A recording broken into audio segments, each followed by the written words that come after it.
Matamgi Manipuri Wari channel asibu tabiriba khwainpam namakpo taram nokjari ngasi suma hausangom mai Sono Nungshibi ani suba tangkak amok puduna langjari mayam punna taminarasi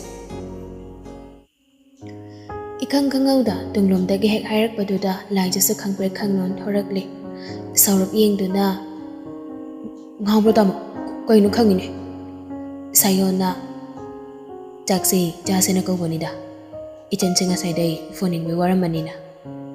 Kahit day phone mi, nga sayday leg paid. Hawjik da wari na yung may wan. Tamo na kay kang dana. Yarida, nagun kang. Jagjaw sila. Imaga ba nga ngayaw de.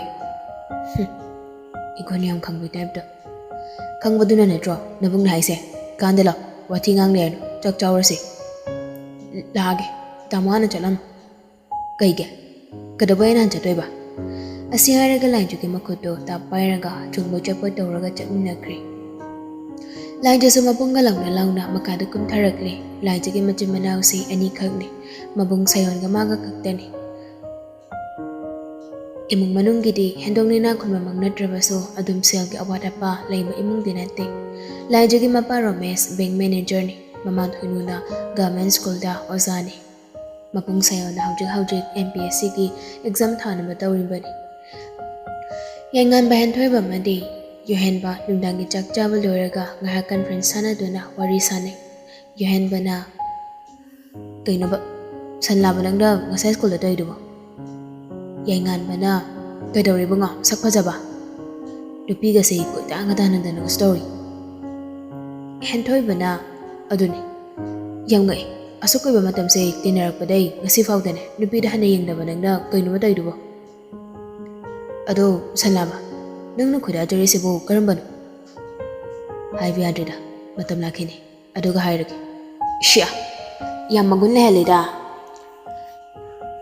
pakte masi misi gon sena dana wari sana bangam banate game hangdore la hoy hentoy bala hoy lai ba matan manager asane bye salama man ba yangan bana kem thai banang hangde phone du fat ka ke mangaw thi gra bangak ni Yangan baso phone the study table dugi nakanduda thamduna larik ama phaktok tuna yengle larik tu pa bu pari bra yengbu yenglibra natraga kanagun bi mage wakhalbu monjang sanari bra khangde tharik tu macha gi sangom pi ge haiduna changlak bani adubu macha na damam libadu ubada noki hairakle ichani chawrak labani da larik ka se phakdo ga monjang sanara boire imadi na hangke bu khangde ne Yangan ba mama chunga ye khang badagi khang boy lak boy os koi ni ma ai kem taw di me se monjang de waraman ichari lai pa bada dokfe taw dana se sangom se tak jelo se ingrani yangan ba kem ta haide mami to haifet phaina mama ding dun hairakli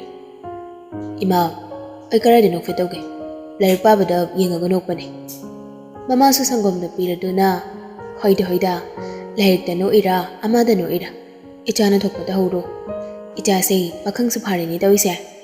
Os, ima. Ay diba, ili. Ima to eko. Nang ne, nuhog da na lahik bahawro. Asi nga naga thunudo, ngang da na, majagi ka nagi thoki. Mama thokra ba matong, lahir to kumjin do na, sanggom da ingba ngayon boy na, machin na murum solid. Mathok ing na pasagrida. Nupido na bimad.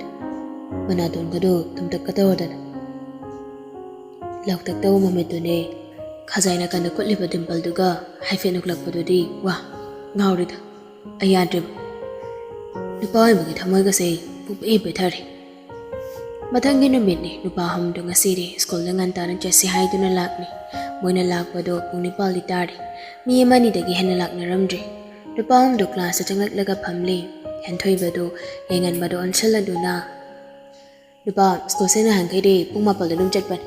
Adu ka kayo nang ngasi ita na kung di pa na dyan kay nahay siba kay lege. Ay siyang determine. Ako yung kagtan klase na layo siya, migam talak de. Ganalak ba dry siya, dong padok sa. Yabo di yabo. Nahan kay di dong pung mapandala ka ngasi ita na ngana dyan sa haiba sita ne. Ngagtang sungak dyan na may da. Yang ngaglaga na among halo. Ado ka rin pumapanda at itong law. As, shini nang ay kuta. Laka-laga among halo ni. Yam taning di ko na ba niya? Tumilayo. Kaino. Shomdana lainjido school dress lotion baloiraga mabungi kada chunglakle. Sayon so lirik ama yenglaga lerami. Machana changang paduda machana yengladuna. Kidore bema. Tamo school am thinbiu.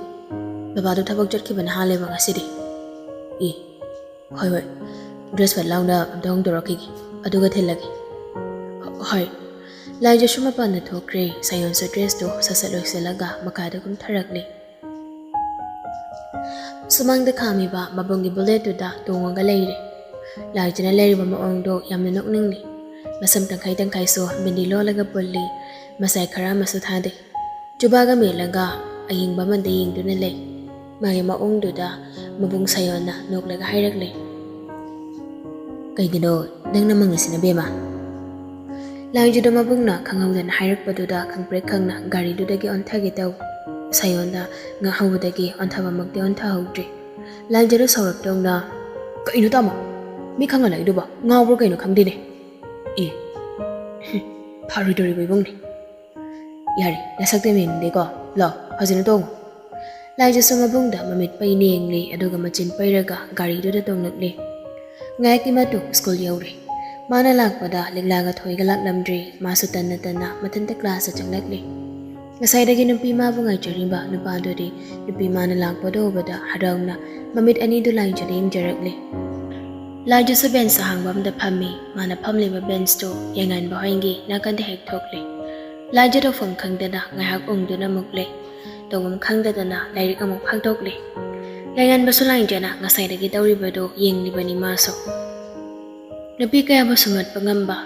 Mahakira silay raba minong tunog duna mamit ani duna nung sinalain jada yingli. Lai jada duga kang bajanante magi thokpa matawragale. Magi dugum laba mataw duda yuhen banatap na hayrakli. Nanging nga di managda kong salaga maming hango jajalo. Yangan ba dumong handana aduna faradra. Hentoy ba hay fete ta hawri karino hay ba di kangde. Kaino ningang ni duna.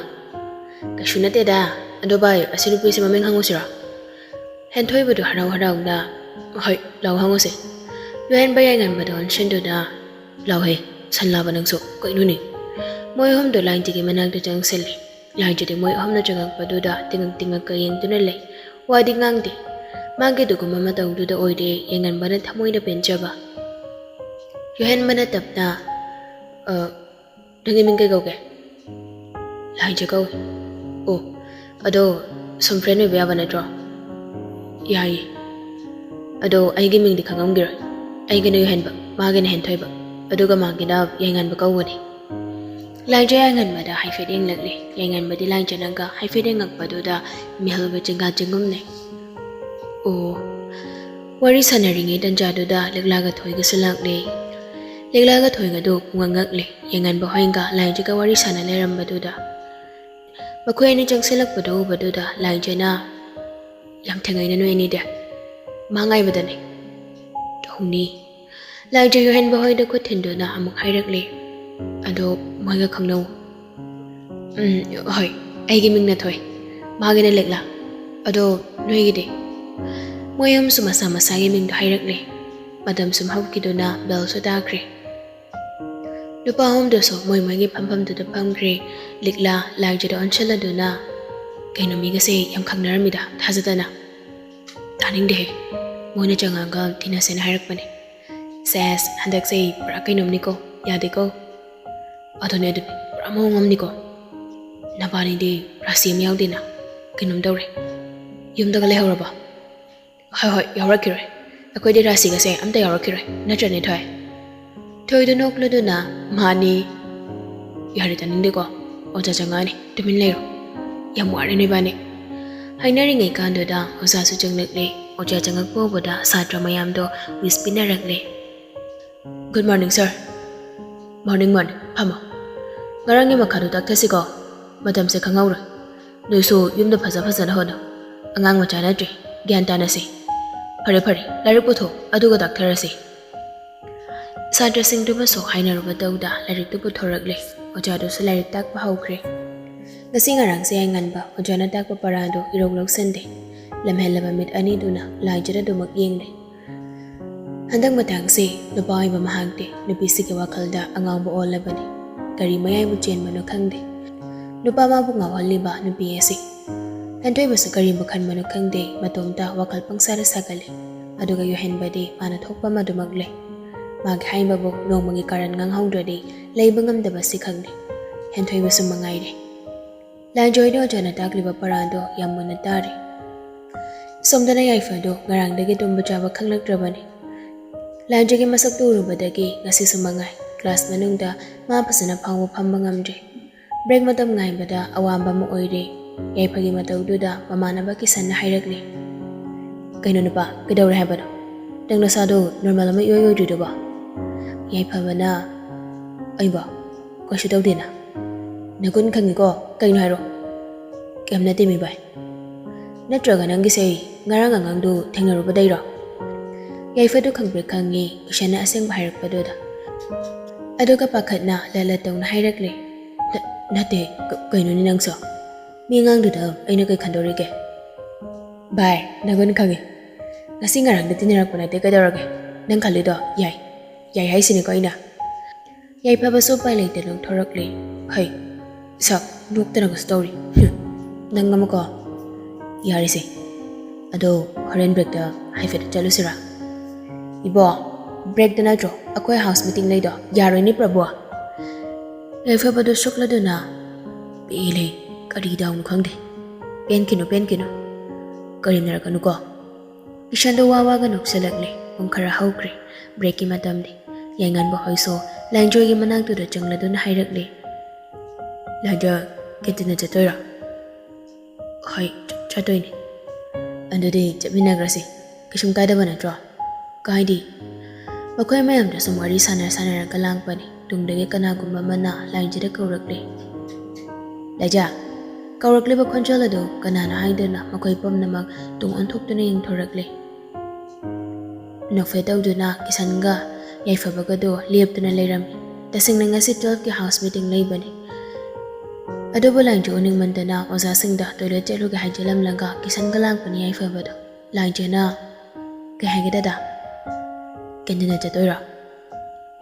Chatoy ni. Chaminagrasi. Wahay do lay. Laja do karino confirm kang day ado bahay do yanda na hayragli. Hoy. Yangan mamuyan nigi mataw do da hay fed mamid ani do na yengle. Wadi ngang da daminle. Asum na pulap lang do na kenten yore. Laja na hikpam da gibaga yangan mamanag da pamge hay do na jang silak pani. Ado ba yay pamana kung lay do na jen silak pa na hain kre. Laja ga manag da patpam singe. Yangan ba tingag yeng do na liap laga dumaklay. Magi matang do ori ba yohen badi tukning ba na loiri. Mayamang do da hain badi yanda manina dumin na matawi matang do yeng do na nukfetong na layri maso. Yangan ba na shumlip do na lay ba do langja na ura do na. Yangan ba pamo ka darage. Yangan ba wakalam da layro ba ni langja na kauruk ba do da ikang na. Ha, kasi daw dita. Magi mataw do kang liba yohen badi nokpa kang bada awaba ma oiri. Yay paba na. Kadore, pamusida. Mana libla ka layri ngay mi mayam do di loy na pabna krabani pambam hang liba haibo yay paba ginakan do da mangayri. Upay layta pam tarakli.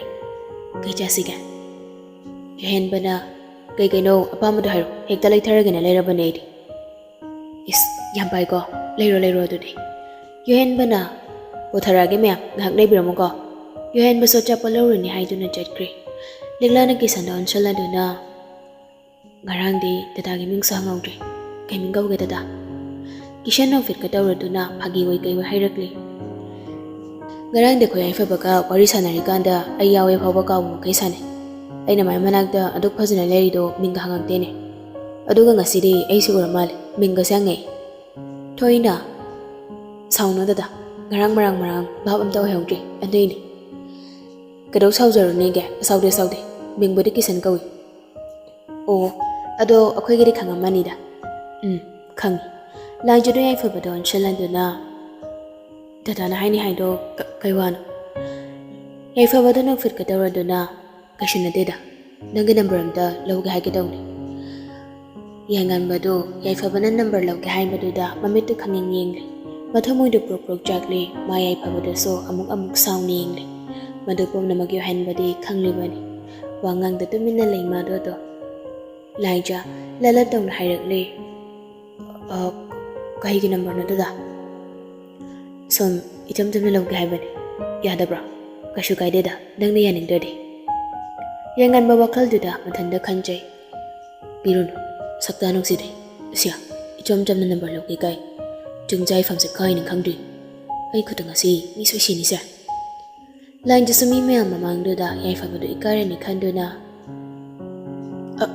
ꯅꯠꯇꯦ ꯀꯩꯁꯨ ꯀꯥꯏꯗꯦ ꯍꯥꯏꯔꯛꯀꯦ ꯌꯥꯏꯐꯕꯗꯨ ꯍꯔꯥꯎ ꯍꯔꯥꯎ ꯄꯣꯀꯦꯠꯇꯒꯤ column ꯑꯃ ꯂꯧꯊꯣꯔꯛꯂꯗꯨꯅ ꯍꯥꯏꯔꯣꯏꯁꯜꯂꯒꯦ ꯂꯥꯏꯟꯖꯅ ꯃꯥꯒꯤ ꯅꯝꯕꯔꯗꯣ ꯍꯥꯏꯔꯦ ꯑꯣꯀꯦ ꯑꯗꯣ ꯏꯅꯥꯎꯁꯤꯡ ꯅꯣꯏꯒꯤ ꯃꯤꯡꯗꯤ ꯈꯪꯗ꯭ꯔꯤ ꯑꯩꯒꯤꯗꯤ ꯌꯥꯏꯐꯕ ꯑꯩꯒꯤꯅ ꯍꯦꯟꯊꯣꯏꯕ ꯀꯧꯏ ꯗꯥ ꯌꯥꯏꯐꯕ ꯑꯗꯨꯒ ꯑꯃ ꯆꯠꯈꯤꯕꯗꯨꯅ ꯌꯨꯍꯦꯟꯕ ꯌꯦꯡꯉꯟꯕꯁꯨ ꯈꯨꯝꯗ ꯌꯥꯗꯕꯒꯤ ꯈꯨꯝꯂꯛꯂꯦ ꯑꯩꯒꯤꯅ ꯌꯦꯡꯉꯟꯕ ꯑꯣ ꯑꯗꯨꯗꯤ ꯁꯛꯁꯨ ꯈꯪꯅꯔꯤ ꯃꯊꯪ ꯊꯦꯡꯅꯕꯗ ꯀꯧꯅꯔꯁꯤꯀꯣ ꯍꯣꯏ ꯇꯟꯖꯥꯗꯨꯗ ꯌꯨꯍꯦꯟꯕꯁꯨ ꯃꯈꯨꯠꯇ ꯀꯔꯤ ꯀꯔꯤꯅꯣ ꯑꯆꯥꯄꯣꯠ ꯃꯌꯥꯝ ꯑꯃ ꯄꯥꯏꯗꯨꯅ ꯃꯈꯣꯏꯒꯤ ꯐꯝꯐꯝ ꯇꯝꯅ ꯂꯥꯛꯂꯦ